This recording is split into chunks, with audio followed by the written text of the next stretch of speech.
আসসালামু আলাইকুম। আজকে আপনাদেরকে দেখাবো 2 গজ কাপড় দিয়ে 40 ইঞ্চি লম্বা ও 28 ইঞ্চি বডির জুব্বা কাটিং। সরাসরি দেখতে থাকুন এবং আপনারা কাজ শিখতে চাইলে আমার চ্যানেলটি সাবস্ক্রাইব করুন এবং ফেসবুক পেজ ফলো দিয়ে সাথে থাকুন। 2 গজ কাপড় দিয়ে 40 ইঞ্চি লম্বা জুব্বা কীভাবে কাটা হয়? প্রথমে লম্বা 40.5 ইঞ্চি নিচে সেলাই ভাঁজের জন্য 2.5 ইঞ্চি কাপড় নিয়ে প্রথমে যে দাগটি দেওয়া হলো সেটি হলো লাম্বার মাপ। তার পরবর্তীতে তীরার যে অ্যারোর দাগটা দেওয়া হয় সেটা এখানে যেহেতু আপনার তীরা হচ্ছে 16, এই জন্য আমি 16 নিয়ে নিলাম। তারপরে বড়ি আছে 26-26-এর পরে 2.5 ইঞ্চি লুজ কাটিং করলাম, মানে জুব্বা তো জুব্বা একটু লুজ ভালো। তার পরবর্তীতে আমি শেপ কাটটা দিয়ে কীভাবে কাটিং করতেছি আপনারা দেখতেছেন। শেপ কাটটা দিয়ে এইভাবে দাগ দিয়ে নেবেন। তো হয়ে গেছে।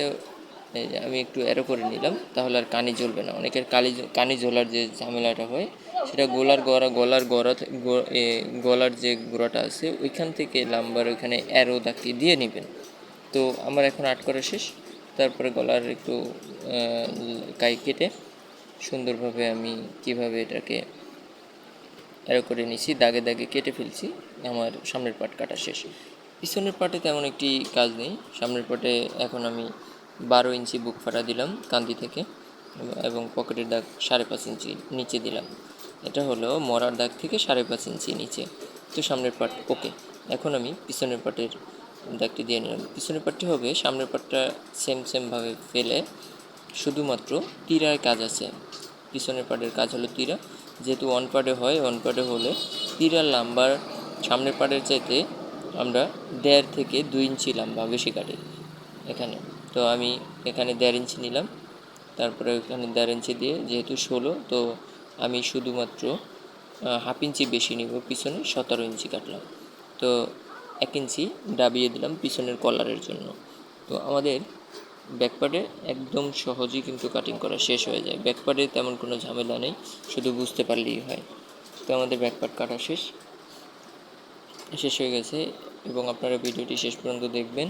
ভালো লাগলে অবশ্যই লাইক, কমেন্ট, শেয়ার করবেন এবং পরবর্তী ভিডিওতে কী চান, কী ধরনের ভিডিও চান আমাদেরকে বলবেন। আমি যদি জেন্টস কাজটা একটু বেশি করি, লেডিস কাজের কোনো সমস্যা নেই। আপনারা যে কোনো কাজের জন্য আমাকে কমেন্ট করবেন বা হোয়াটসঅ্যাপে নক করবেন, আমি আপনাদেরকে প্রত্যেকটা কাজ বুঝিয়ে দেবো।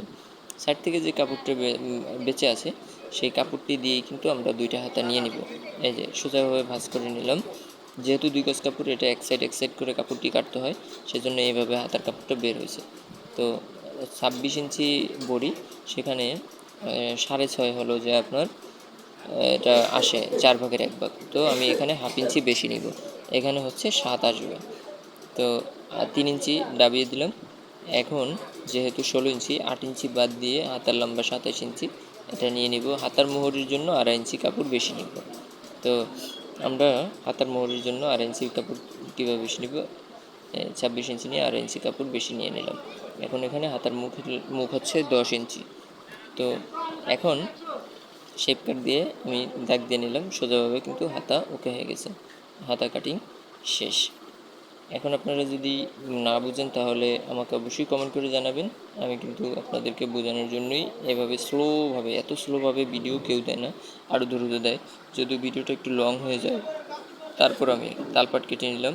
পাঞ্জাবির হাতা কাটে শেষ হয়ে গেছে। এখন সাইড পকেট কেটে নেব। এই সাইড থেকে যে কাপড়টা বেঁচে আছে সেই কাপড়টি কিন্তু আমি 6 ইঞ্চি পরিমাণ চ্যাপটা করে আমি এটাকে ডাবল করে ভাঁজ করে 6 ইঞ্চি নিব। 6 ইঞ্চি চ্যাপটা থাকবে, সেলাই পরে 5 ইঞ্চি টিকবে। যেহেতু 26 ইঞ্চি, 5-এর বেশির প্রয়োজন হয় না। তো এটা আমি নিয়ে নিলাম। হয়ে গেছে আমার পকেট। এখন আমি ভাঁজ দিয়ে নিব 6 ইঞ্চি। 6 ইঞ্চি আমি কমপ্লিটলি 5.5 থাকবে, 6 ইঞ্চি নিয়ে নিলাম। বাস ওকে, আমার পকেট কাটা শেষ।